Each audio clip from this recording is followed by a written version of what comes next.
Halo anak-anak semua, berjumpa lagi di channelku Bu Guru Laras. Bismillahirrahmanirrahim. Assalamualaikum warahmatullahi wabarakatuh. Halo anak-anak semua, berjumpa lagi di channelku Bu Guru Laras. Selamat berlibur ya anak-anak. Walaupun liburan kali ini masih dalam kondisi pandemi, jangan sedih ya, kalian harus tetap semangat dan harus selalu ingat protokol kesehatan dengan 3M. Mencuci tangan, memakai masker, dan menjaga jarak. Nah, anak-anak, untuk video kali ini, Bu Guru akan membahas 5 pembiasaan hidup bersih dan sehat. Apa saja ya? Yang pertama, cuci tangan pakai sabun. Lalu yang kedua, isi piringku dan minum air bebas kuman. Yang ketiga, sikat gigi pagi dan malam. Yang keempat, kamar mandi bersih dan higienis. Lalu yang kelima, kelola sampah. Nah, itu tadi kelima pembiasaan hidup bersih dan sehat. Sekarang mari kita bahas satu persatu setiap pembiasaannya ya. Untuk pembiasaan yang pertama, cuci tangan pakai sabun di bawah air mengalir. Dengan mencuci tangan, dapat melemahkan virus dan kuman yang menyebabkan penyakit COVID-19 dan penyakit lain. Ya, ada info untuk 6 waktu penting dalam mencuci tangan ya. 1. Setelah batuk dan bersin. 2. Sebelum makan. 3. Setelah dari toilet. 4. Setelah bermain. 5. Setelah berkumpul. 6. Setelah menyentuh hewan. Nah, kalian harus ingat 6 waktu penting itu ya anak-anak. Sekarang kita lanjut, Bu Guru akan memberikan eksperimen lada dan sabun. Untuk apa ya eksperimen ini? Eksperimen ini adalah untuk melihat pengaruh sabun dalam menjauhkan tangan kita dari kotoran, kuman, dan bakteri. Yuk kita simak video berikut.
Bagaimana anak-anak untuk video eksperimen lada dan sabun?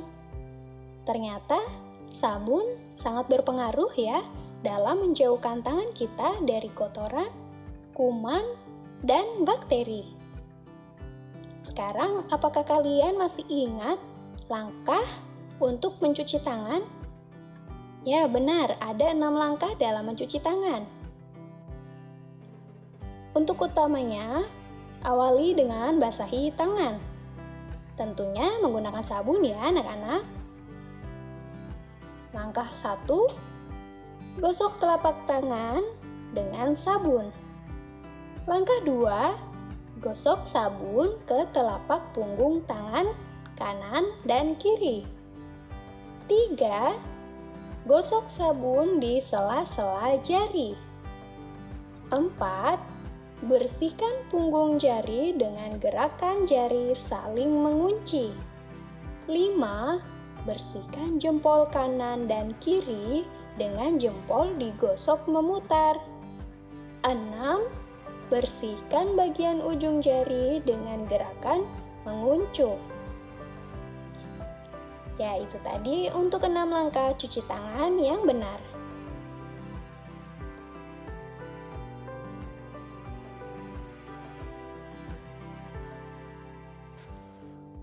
Ya, kita lanjut untuk pembiasaan kedua, isi piringku.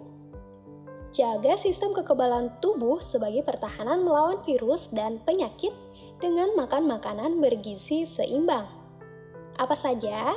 Yaitu sepertiga lauk pauk yang terdiri atas ayam, daging, telur, ikan, tempe, tahu, dan lain-lain. Lalu sepertiga buah-buahan untuk membantu menjaga daya tahan tubuh kita ya terhadap penyakit. Buah-buahan kalian pasti sudah tahu ya, ada buah anggur, jeruk, stroberi, nanas, apel, dan lain-lain. Lalu 2/3 sayuran yang berfungsi untuk memperlancar BAB dan juga membantu menjaga berat badan ideal. Sayuran itu ada sawi, bayam, wortel, brokoli, dan lain-lain. Kemudian juga yang paling penting adalah 2/3 makanan pokok. Bisa nasi, roti, kentang, dan lain-lain ya. Kemudian juga minum air bebas kuman. Air yang dibutuhkan manusia berkisar antara 7-10 gelas per hari. Untuk anak-anak cukup 7-8 gelas dalam sehari. Air minum bebas kuman kalian pasti tahu ya, air putih ya anak-anak. Ciri-ciri air putih yang baik itu seperti apa sih? Pertama, tidak berwarna, juga tidak berbau, dan tidak berasa. Lalu boleh nggak kita kalau kurang mengkonsumsi air? Tidak boleh ya anak-anak, karena akan menyebabkan penurunan stamina, hilangnya konsentrasi, kehilangan kesadaran, dan juga sakit kepala. Nah, makanya mulai dari sekarang kita atur untuk minum air 7-8 gelas untuk anak-anak, dan untuk yang dewasa 7-10 gelas per hari ya. Nah, tidak lupa juga kita harus menjaga pola hidup sehat. Terapkan pola hidup sehat dalam kehidupan sehari-hari untuk meningkatkan kebugaran jasmani dan kekebalan tubuh. Dengan cara beraktivitas fisik atau olahraga ya, setiap hari lakukan selama 30 menit. Lalu, terpapar sinar matahari, atau kita bisa melakukan jemur badan ya selama 15 menit dalam sehari. Lalu, kalian juga harus cukup istirahat atau tidur yang cukup selama 6-8 jam dalam sehari. Ya, kita masuk ke pembiasaan yang ketiga. Sikat gigi pagi setelah sarapan dan malam sebelum tidur. Memperhatikan kesehatan gigi dan mulut untuk mencegah gigi berlubang, bau mulut, dan masalah kesehatan umum lainnya yang mempengaruhi sistem kekebalan tubuh. Nah, pasti kalian tidak mau kan yang namanya sakit gigi atau mengalami gigi berlubang? Ya, jadi kalian harus menjaga gigi kalian dengan menyikat gigi setelah sarapan di pagi hari dan malam ketika sebelum tidur ya. Kenapa harus kita melakukan sikat gigi? Karena dengan menyikat gigi minimal 2 kali sehari, sama artinya kita melakukan upaya pencegahan terjadinya gigi berlubang. Ingat ya, sikat gigi minimal 2 kali sehari. 1 kali pada pagi hari sesudah sarapan, dan 1 kali pada malam hari sebelum tidur. Yuk anak-anak, kita berjanji untuk sikat gigi pagi dan malam. Ikuti Bu Guru ya. Aku harus lebih rajin menyikat gigi setiap pagi setelah sarapan dan sikat gigi pada malam hari sebelum tidur. Ajak juga orang tuamu sikat gigi bersama ya. Ingat, kuman tidak pernah tidur, jadi jangan lupa untuk menyikat gigi. Ya, berikut untuk cara menyikat gigi yang benar. Pertama, sikat permukaan gigi bagian depan dari arah gusi ke gigi. Gunakan sikat gigi dan pasta gigi ya. Kemudian, sikatlah permukaan gigi bagian luar dengan gerakan memutar ke depan dan ke belakang. Lalu, sikatlah permukaan kunyah gigi dengan gerakan maju mundur. Selanjutnya, sikatlah permukaan gigi bagian dalam dengan gerakan memutar ke depan dan ke belakang dari arah gusi ke gigi. Lalu yang terakhir, sikatlah bagian dalam gigi depan dengan gerakan mencungkil dari gusi ke gigi. Jangan lupa menyikat juga bagian lidah ya. Ingat, lakukan sikat gigi minimal selama 2 kali.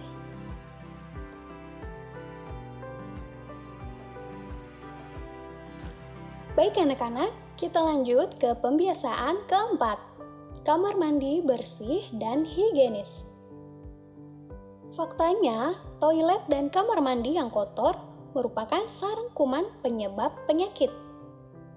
Penyakit apa saja ya yang bisa disebabkan dari kamar mandi yang kotor?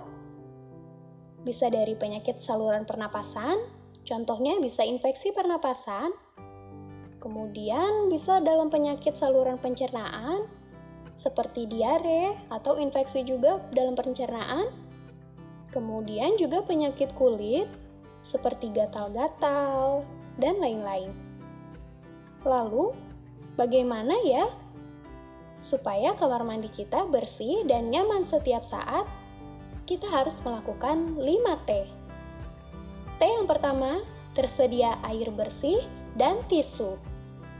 T yang kedua, tidak ada noda kekuning-kuningan atau kerak. T yang ketiga, tersedia tempat sampah tertutup.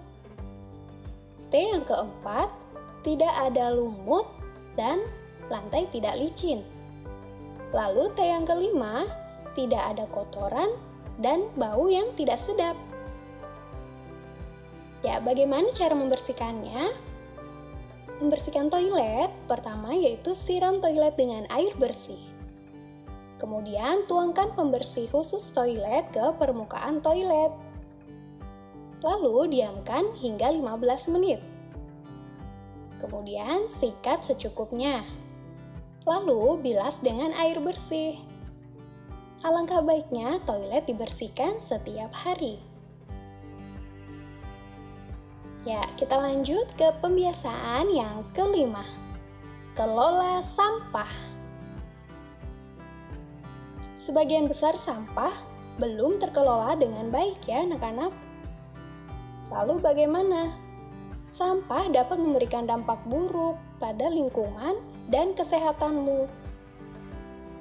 Karena sampah yang menumpuk bisa menyebabkan bau, pemandangan yang tidak sedap. Jadi, apa yang dapat kita lakukan? Pertama, buanglah sampah pada tempatnya. Kedua, pilihlah sampah sesuai jenisnya. Kalian harus tahu ya, ada sampah organik dan juga sampah anorganik. Sampah organik itu berasal dari makhluk hidup. Bisa daun, kertas, atau sisa-sisa makanan. Sedangkan sampah anorganik berasal dari olahan manusia, seperti plastik, logam, dan lain-lain. Ya, sedikit informasi ya anak-anak, untuk sampah organik umumnya kondisinya itu basah dan mudah membusuk. Bila tercampur dengan sampah non-organik, maka dapat menyebabkan bau yang tidak enak. Sementara sampah ini sebenarnya sangat mudah untuk dikelola menjadi kompos. Kemudian, sampah non-organik sebagian besar dapat didaur ulang, terutama jenis plastik, kertas, dan logam. Pisahkan sampah ini dari sampah lainnya ya. Maka sampah ini dapat didaur ulang menjadi produk baru yang lebih bermanfaat. Nah, anak-anak, sekarang kalian bisa lebih bijak lagi dalam memilih sampah ya. Harus sampah organik atau sampah anorganik yang kalian buang. Dan letakkan di tempat sampah yang sesuai. Dari kelima pembiasaan tadi, Bu Guru rasa sudah cukup untuk di pertemuan kali ini. Semoga dari video ini kalian bisa langsung menerapkan kelima pembiasaan hidup bersih dan sehat. Selamat berlibur ya, dan salam sehat untuk kita semua. Sampai berjumpa lagi di pertemuan yang berikutnya. Jangan lupa bantu Bu Guru dengan cara mensubscribe channel ini, klik tombol subscribe yang ada di bawah ya. Terima kasih. Wassalamualaikum warahmatullahi wabarakatuh.